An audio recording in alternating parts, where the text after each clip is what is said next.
It's been a long time coming, but we finally have the inaugural Under-20 Rugby Championship underway, which saw SA and New Zealand draw while the Pumitas conquered Australia.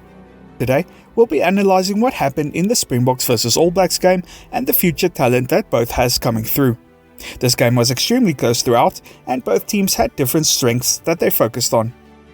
Let's start with one of the deciding factors in this game.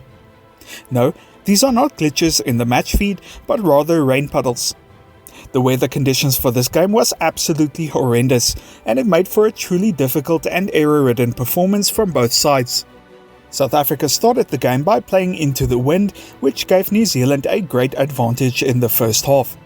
Deep within their own half, there was also lots of puddles, which would stop the ball if New Zealand kicked deep.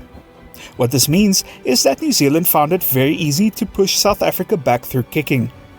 While I don't have any match stats for this game, it felt like New Zealand was pushing literally 80% territory for the first half. Despite this, they only ended this half by being 3-0 in the lead. There were a few reasons for this, but the main one was that the Springboks were really good in general defence. South Africa competed very heavily on the ground and managed to get a few good turnovers in crucial moments. This also had the knock-on effect of slowing down New Zealand's attack when they were on the front foot. Another key to their defence was that the Springboks forwards managed to dominate the collisions in the match.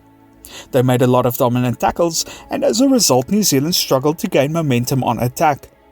Tlhekane was very physical in particular. This is extremely impressive given that he is only 18 years old. Overall, the South African defence looked solid in the midfield and outer edges. New Zealand very rarely found themselves in a lot of space and had to rely on a lot of crossfield kicks and chip kicks to get in behind the defence. There were some weaknesses for the Springboks closer to the ruck, but we'll get to that a bit later.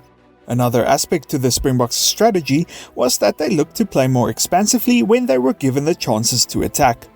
They were constantly looking to move the ball across the field and weren't afraid of giving offloads. This is quite different to the way the seniors play, who focus on minimizing risk by trying to create opportunities through kicking and pressure.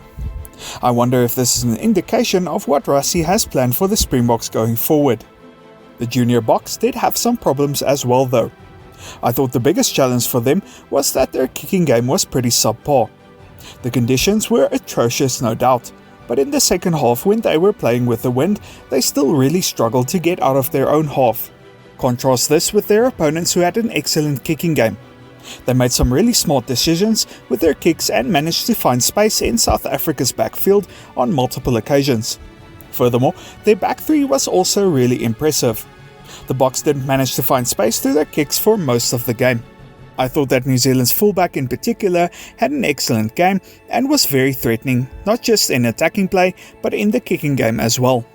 In general, the entire back three for the All Blacks was really good.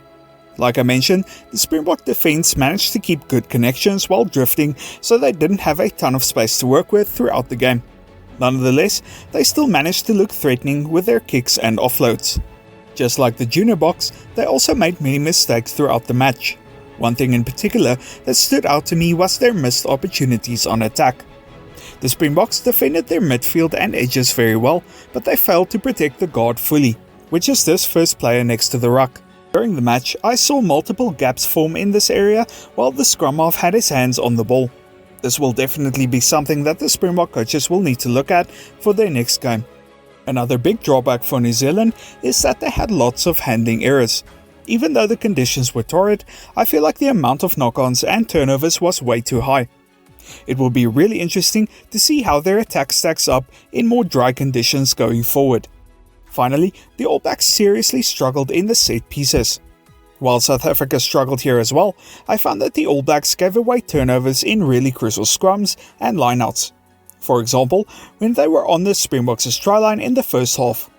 They had so much territory and possession, but these turnovers gave South Africa easy exits. Some of the key players for the Springboks were, as I mentioned before, Tlhekane, who looked very impressive.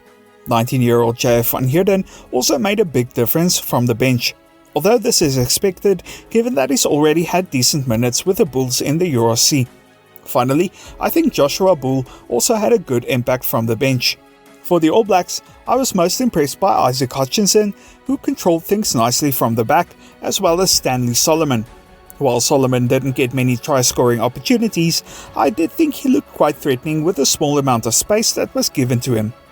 While this was a very stop-start game, I do think it showcases how close SA and New Zealand are as rugby nations. Both teams will definitely want to turn their next games into a win.